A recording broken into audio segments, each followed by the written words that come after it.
चला माझ्या यूट्यूब चॅनेलवर पुन्हा एकदा सगळ्यांचं स्वागत आहे. आता ज्यासाठी आपण हे प्रकरण शिकलो आहोत, इलेक्ट्रॉनिक कॉन्फिगरेशन कसं लिहायचं, तर तो पॉइंट आता जवळ आला. तो झाला की हे प्रकरण संपलं. आणि ते सगळ्यात महत्त्वाचं आहे, लिहिता आलंच पाहिजे प्रत्येकाला, अन्यथा ना केमिस्ट्री समजणार पुढे ना फिजिक्स समजणार. कारण पदार्थाचे गुणधर्म कशावर अवलंबून असतात? इलेक्ट्रॉनिक कॉन्फिगरेशनवर. म्हणून इलेक्ट्रॉनिक कॉन्फिगरेशन प्रत्येकाला लिहिता आलंच पाहिजे. लिहिताही आलं पाहिजे, त्याचा अर्थही समजला पाहिजे की आपण हे काय लिहिलं. त्याचा अर्थ समजण्यासाठीच आपण ते क्वांटम नंबर घेतले.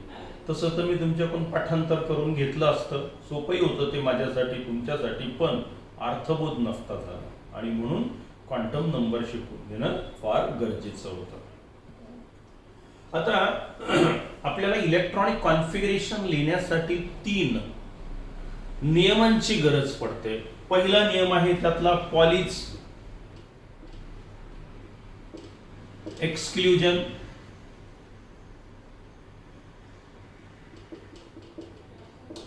प्रिन्सिपल.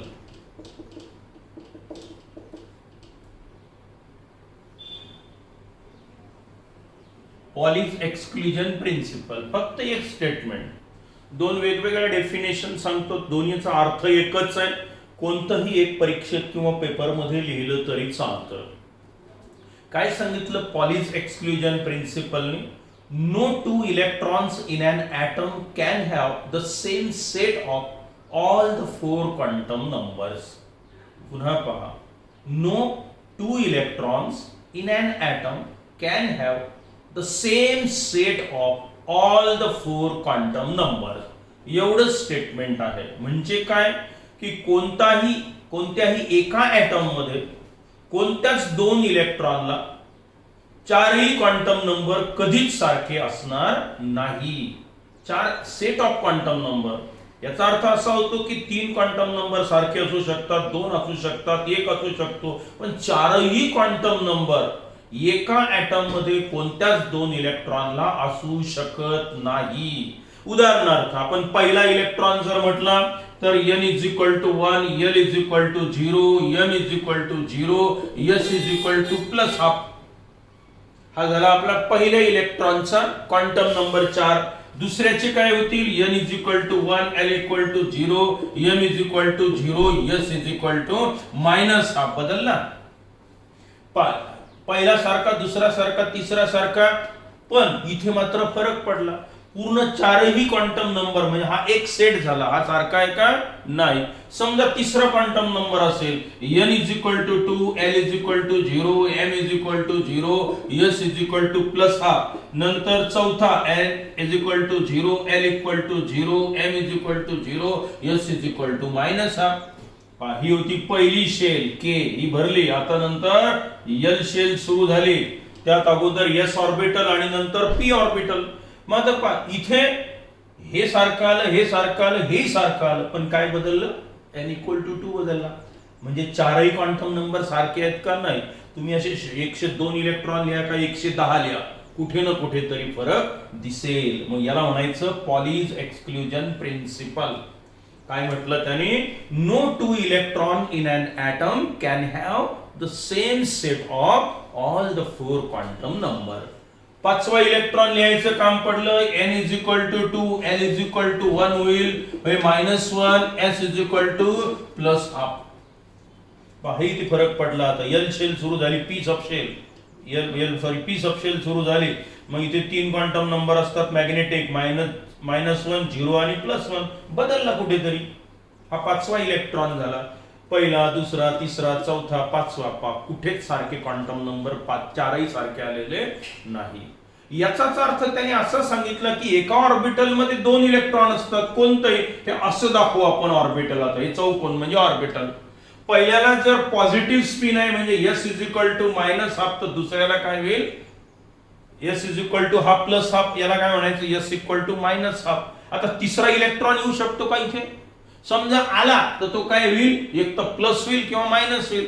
प्लस झाला तर 4 क्वांटम नंबर सारखे होतील. मग असं होणार नाही. म्हणजे याचा अर्थ एका ऑर्बिटल मध्ये जास्तीत जास्त किती इलेक्ट्रॉन राहू शकतात? 2च राहू शकतात, तिसरा नाही येऊ शकत. तो जर आला तर क्वांटम नंबर सारखे होतील, म्हणजे हा नियम योग्य ठरणार नाही, बरोबर ठरणार नाही. मग या नियमानुसार दुसरंही एक वाक्य आपल्याला सांगता येतं की an atomic orbital can accommodate only 2 electrons. This is called as a Pauli's exclusion principle.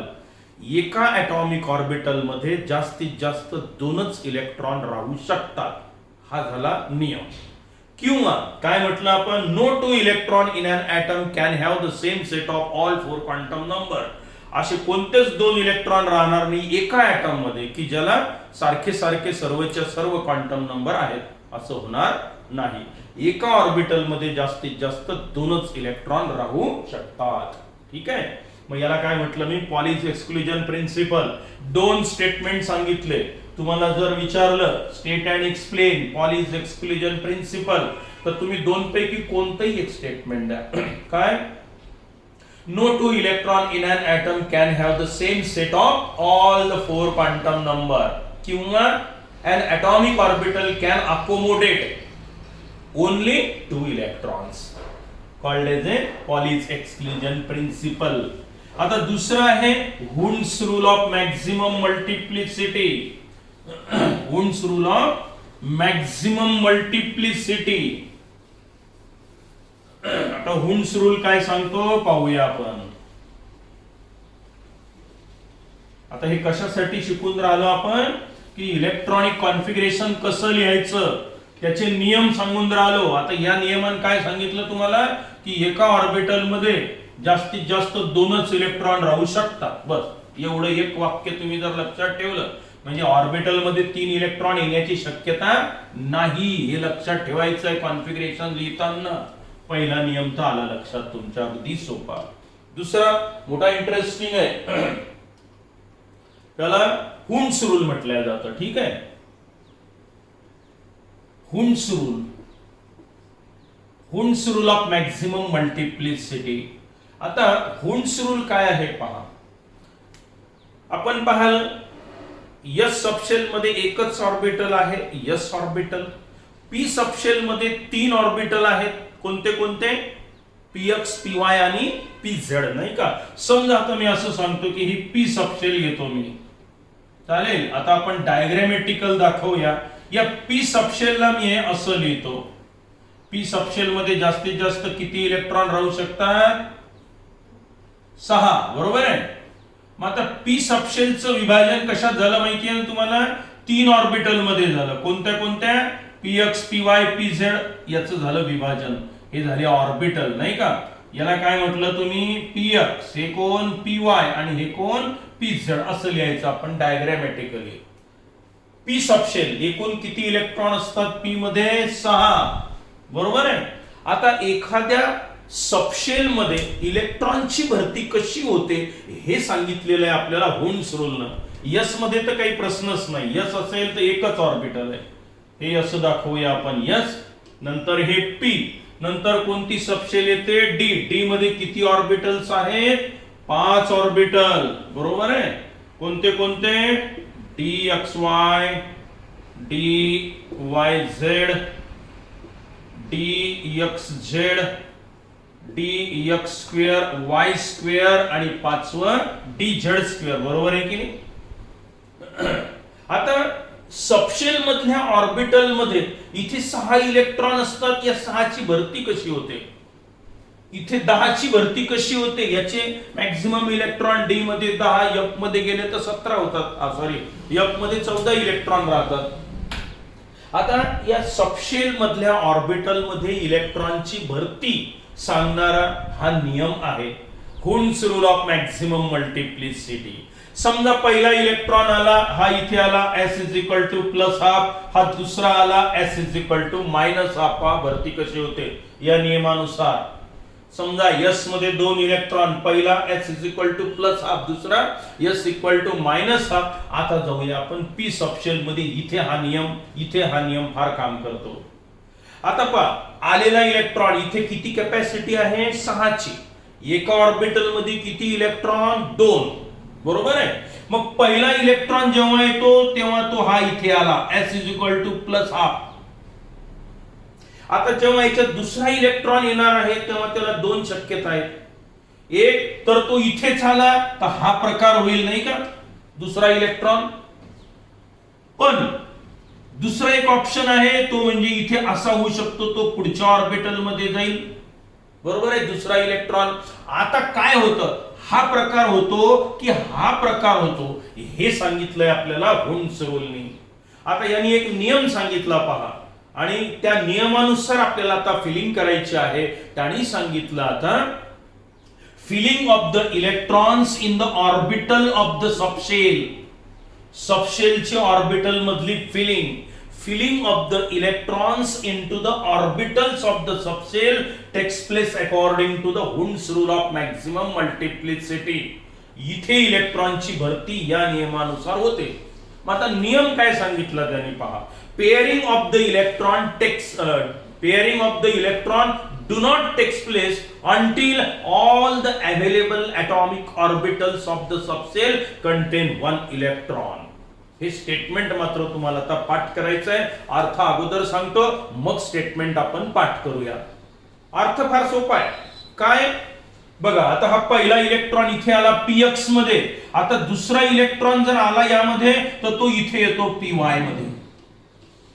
म्हणजे इथे पेअरिंग नाही होत, तो काय करतो py मध्ये गेला. तिसरा इलेक्ट्रॉन आला, पुढचं ॲटॉमिक ऑर्बिटल रिकामा आहे, तो गेला pz मध्ये. पहा, पहिला इलेक्ट्रॉन px मध्ये आला, दुसरा py मध्ये आला, तिसरा pz मध्ये आला. आता चौथा समोर जागा आहे का त्याला p मध्ये नाही. मग पेअरिंग सुरू झालं. मग आता पेअरिंग केव्हा शक्य होतं. आता पेअरिंग कधी झालं, pairing of the electron takes place only when all the available atomic orbital of that subshell contain one electron. प्रत्येकात जेव्हा एक एक इलेक्ट्रॉन आला, इथे तीन ऑर्बिटल होते, इथे आला, इथे आला, इथे आला. Pairing of the electron takes place only when all the available atomic orbitals contain one electron. आता मात्र चौथ्या इलेक्ट्रॉनला पर्याय उपलब्ध आहे का नाही. हा झाला चौथा, हा झाला पाचवा आणि हा झाला सहावा इलेक्ट्रॉन. अशा पद्धतीने इलेक्ट्रॉनची भरती होते. मग नियम दोन पद्धतीने सांगा. Pairing of the electron is not possible. हे असं होणारच नाही, इज नॉट पॉसिबल, हे नाही पॉसिबल.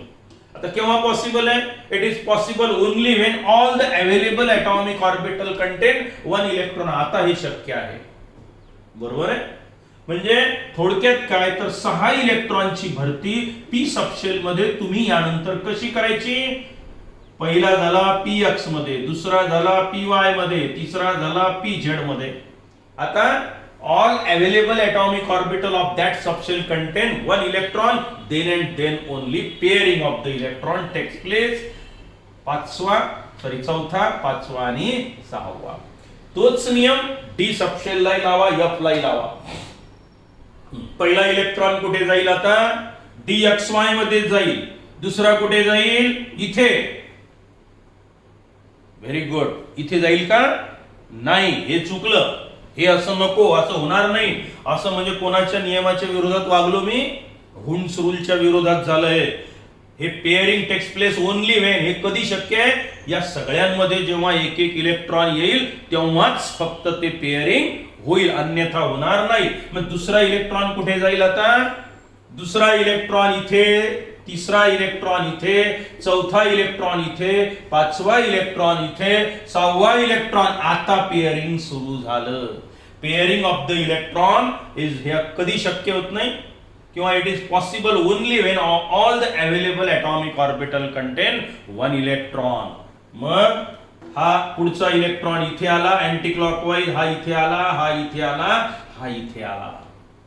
काय अडचण आहे पहावर मुलांना. आता याला काय नाव दिलं मी, Hund's rule of maximum multiplicity. एकच वाक्य. Pairing of the electron takes place only when. Pairing कधी होईल, only when all the available atomic orbital of the subshell contain one electron. म्हणजे आता हे तर फार आपल्या ह्युमन नेचर सोबत मिळतं जुळतंय मुलांना. हा प्रकार कसा झाला काहीसा बघा. एसटी महामंडळाची बस आहे, 2x2 चे सगळे शीट्स आहेत. 2x2 माहिती आहे सगळ्यांना नाही का. मग आता काय होतं की पहिला पॅसेंजर येतो, खिडकीतली जागा पकडतो नाही का. आता दुसरा आला तर लगेच त्याच्या शेजारी जाऊन बसतो काय, नाही. मग काय करतो तो दुसरी आणखी सीट पाहतो, विंडो सीट घेतो. तिसरा येतो विंडो सीट, चौथा येतो विंडो सीट. 99% असंच होतं नाही का. अर्थात ओळखीचे असतील वगैरे असं आपण ते गृहीत नाही धरणार, एकाच फॅमिलीतलेच वगैरे वगैरे. पण शक्यतो 4 मित्र जर गेले तर ते शेजारी कधीच बसत नाही. एक या खिडकीत, एक या खिडकीत, एक या खिडकीत, असं होतं की नाही. मग तसंच झालं इथे इथे इथे इथे. आता जागाच नसली, सगळेच्या सगळे आकोपाय झाले. आता काही उपाय आहे का त्याला. मग तो चांगली जागा पाहून पुन्हा बसतो, चांगली इन द सेन्स ओळखीचा मित्र वगैरे वगैरे असो. तर असा काहीसा प्रकार इथे दिसून आला आपल्याला या हुंस रूल ऑफ मॅक्झिमम मल्टिप्लिसिटी नुसार. बरोबर आहे. आता आपल्याला एका ऑर्बिटल मध्ये जास्तीत जास्त 2 इलेक्ट्रॉन राहतात हे कोणी सांगितलं, पॉलिस एक्सक्लुजन प्रिन्सिपलनी. एखाद्या सबशेल मध्ये ज्या ऑर्बिटल मध्ये भरती होते त्याच्यामध्ये कोणता नियम पाळला जातो, हुंस रूल. प्रत्येकात एक एक इलेक्ट्रॉन आल्यानंतरच पेअरिंग सुरू होतं. हा झाला आपला दुसरा नियम. Any doubt. प्रत्येकात एक एक इलेक्ट्रॉन आल्यानंतर मग काय झालं, इलेक्ट्रॉनची पेअरिंग. पेअर म्हणजे काय, एक आणि दुसरा pairing. Pairing of the electron takes place only when all the available atomic orbital of the subshell contain 1 electron. प्रत्येकी एक एक इलेक्ट्रॉन आल्यानंतरच मग पेअरिंग सुरू होतं. आणि आता तिसरा आहे अबव प्रिन्सिपल. अबव प्रिन्सिपल याला एनर्जी सिक्वेन्स रूल असं म्हणतात. काय म्हणतात, energy sequence rule. Energy sequence rule किंवा याला आपण अबव प्रिन्सिपल बिल्डिंग अप असंही म्हटलं तर चालतं. हे काही शास्त्रज्ञाचं नाव नाहीये. Aufbau principle, Aufbau principle building up किंवा याला एनर्जी सिक्वेन्स रूल असं म्हणतात. बघा, आपली पहिल्या शेल मध्ये एक सबशेल, 1s सबशेल. दुसरी शेल सुरू झाली त्याच्यात S आणि P आहे नाही का. तिसऱ्यामध्ये कोण आहे, 3s, 3p, 3d, तीनच. नंतर 4s, 4p, 4d आणि 4f. काही अडचण. बघा, पहिली शेल S सबशेल, दुसरी S आणि P, तिसऱ्यामध्ये 3 S P D, चौथ्यामध्ये 4 S P D F. हे झाले ऑर्बिटल किंवा सबशेल. याच्यात ऑर्बिटल आहे, हे सबशेलचे नाव लिहिले मी. सबशेल मधल्या ऑर्बिटल मध्ये इलेक्ट्रॉनची भरती हुंस रूल नव्हते. बरोबर आहे. आता अबव प्रिन्सिपल काय सांगतं बघा. आपण अगदी सुरुवातीलाच प्रिन्सिपल क्वांटम नंबर मध्ये म्हटलं होतं की हे पहिलं न्यूक्लियस असेल, पहिली शेल, दुसरी शेल, तिसरी शेल, चौथी शेल, पाचवी शेल. जसं जसं आपण दूर जातो तसं तसं एनर्जी ही वाढत वाढत जात असते नाही का. मग या अबव प्रिन्सिपलला असं म्हणायचं आहे की जेव्हा ऍटम मध्ये इलेक्ट्रॉनची एंट्री होते तेव्हा तो इलेक्ट्रॉन अशा शेल मध्ये जातो, अशा सबशेल मध्ये जातो, अशा ऑर्बिटल मध्ये जातो की ज्याची एनर्जी सगळ्यात कमी असते. म्हणजे आता समजा हे ऍटम आहेत, ह्या शेल्स आहेत, ह्या सगळ्या रिकाम्या आहेत. एक इलेक्ट्रॉन आला, हे तर सगळं खाली, चला चौथ्या शेल मध्ये फिरू, असं नाही होत. तिसऱ्या शेल मध्ये फिरू, असं होणार नाही. मग काय होतं म्हणतो हा नियम सांगतो की तो इलेक्ट्रॉन अशाच ठिकाणी जातो की ज्या सबशेलची एनर्जी, ज्या ऑर्बिटलची एनर्जी सगळ्यात कमी आहे. म्हणजे अगोदर सगळ्यात कमी एनर्जी पहिल्या शेलची असेल नाही का. म्हणजे 1s अगोदर भरल्या जाईल. पहिला इलेक्ट्रॉन इथे येईल, दुसरा तिथेच येईल कारण कॅपॅसिटी 2 ची आहे. S = +½ मग -½ आता इथे आल्यानंतर 2 सबशेल्स आहेत, S आणि P. त्यात S ची एनर्जी कमी, P ची जास्त. मग अगोदर कोण भरल्या जाईल, 2s. मग कोण, 2p. मग ही पहिली शेल भरली, मग दुसरी शेल भरली, मग तिसऱ्या शेल मध्ये इलेक्ट्रॉनची एंट्री होऊन राहिलेली आहे. एक्झॅक्टली हे सांगितलेलं आहे आपल्याला अबव प्रिन्सिपलनी. मग आता त्यांनी काय सांगितलं, lower energy atomic orbitals or subshells are filled first and then electrons are successively added into the higher energy atomic orbital. This is known as a Aufbau principle. Statement काय आणि अर्थ काय पहा. काय म्हटलं मी आता, lower energy atomic orbitals or subshell, subshell म्हणा ऑर्बिटल म्हणा, लोअर एनर्जीचे ज्याची एनर्जी कमी आहे अशा subshell, or lower energy atomic orbitals of the subshell filled first. अगोदर कोण भरल्या गेलं, कमी एनर्जीचे ॲटॉमिक ऑर्बिटल किंवा सबशेल अगोदर भरल्या जातात. ओके, अँड देन त्या भरल्यावर the electrons R सक्सेसिव्हली added into the higher energy atomic orbital. म्हणजेच काय, अगोदर कमी एनर्जीचे भरल्या जाईल, त्याच्यानंतर ज्याची जास्त आहे ते भरल्या जाईल, त्याच्यानंतर ज्याची जास्त आहे ते भरल्या जाईल. मग याला म्हणायचं एनर्जी सिक्वेन्स रूल. बरोबर आहे. Filling of the electrons in the shells or subshell takes place with the increasing order of their energy level. It means that those atomic orbitals or subshell field first which have lowest energy. मग आता energy criteria नुसार आपल्याला configuration लिहायचं आहे. मग आता आपण बघितलेलं आहे की जसं जसं मी न्यूक्लियस पासून दूर दूर जातो तसं तसं एनर्जी वाढत वाढत जाते. मग अगोदर 1 नंबरवर कोण भरल्या जाईल, 1s भरल्या जाईल. किती इलेक्ट्रॉन राहतील, 2.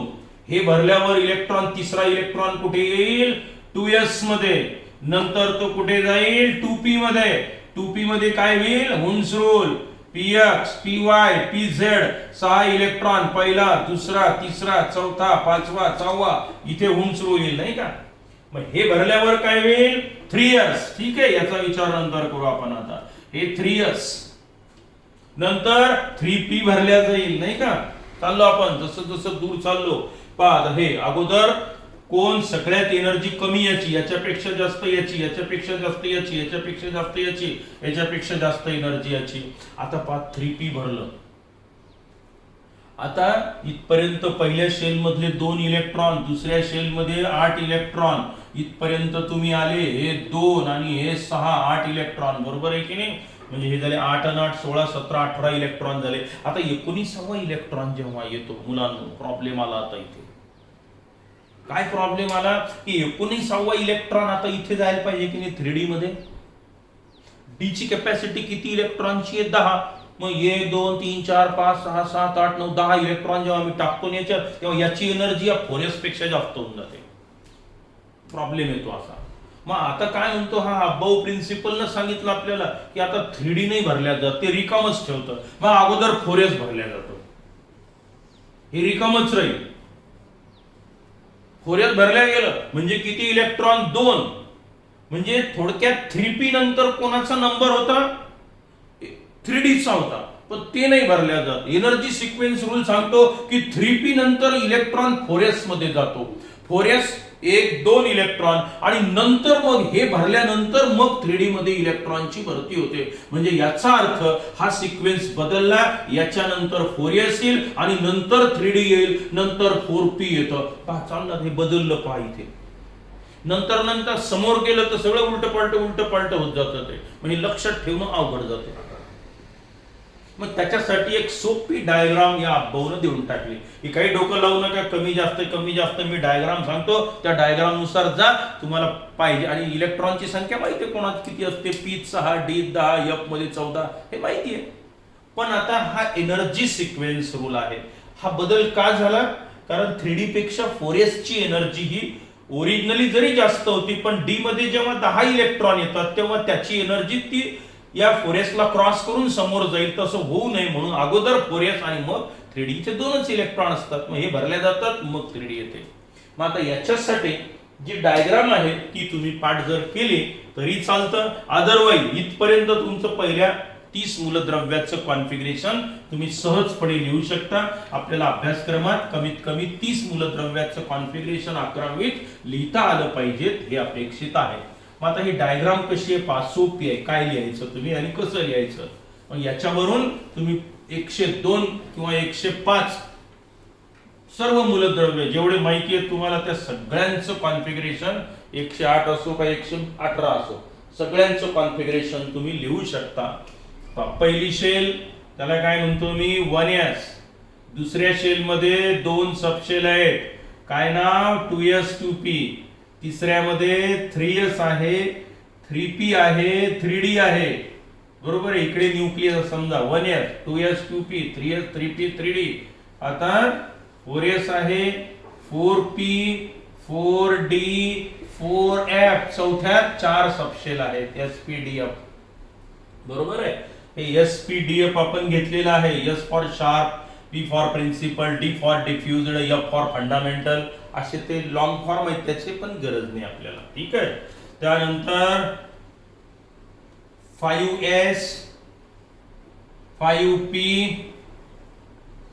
5d 5f 5g आहे समोर, पण आपले मूलद्रव्य सगळे संपून गेलेले आहेत, त्याचं काम पडत नाही, द्या सोडून, काही गरजच नाही आपल्याला.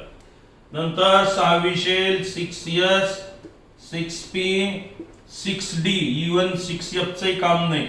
त्यानंतर 7s 7p, इवन 7d पण नाहीये उपस्थित. असे कुठे मूलद्रव्यच नाहीये, तर मग लिहायचे कशाला, बस हे असं लिहायचं आपण. पहिली शेल, दुसरी शेल, तिसरी शेल, चौथी शेल, 5वी शेल, 6वी शेल, 7वी शेल, 8वी शेल, किंवा तशी काही इलेक्ट्रॉन नाहीये. आता भरती कशी होते इलेक्ट्रॉनची ते पहा. अगोदर आता फक्त मी सांगतो, हा एरो असा लिहून काढायचा. हा पहिला, हे बघा, हे दुसरा, हे असे एरो बरोबर असं ओढायचं तुम्ही. आता तुम्ही सर्वच्या सर्व मूलद्रव्यांचं कॉन्फिगरेशन लिहू शकता.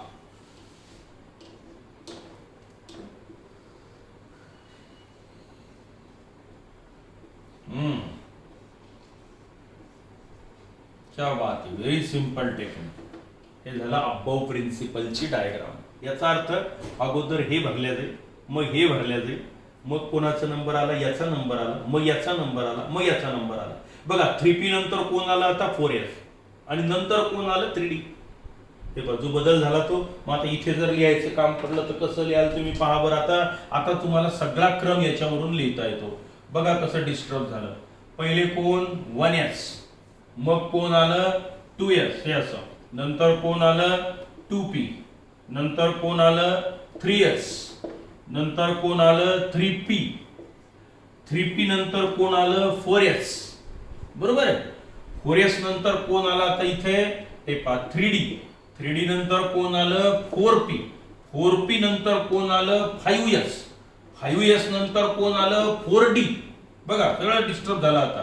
हे 5p, मग 6s, मग हे 4f, त्याच्यानंतर हे 4d, नंतर 6p, नंतर 7s, हे असं चाललं. नंतर 5f, हे 6d, आणि हे नंतर 7p.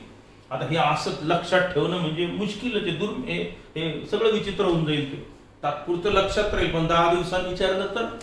आणि हे एकदा आकृती लक्षात ठेवा, अशी आहे, पाहिजे ते तुम्ही लिहू शकता. याला म्हणायचं एनर्जी सिक्वेन्स रूल किंवा अबव प्रिन्सिपल.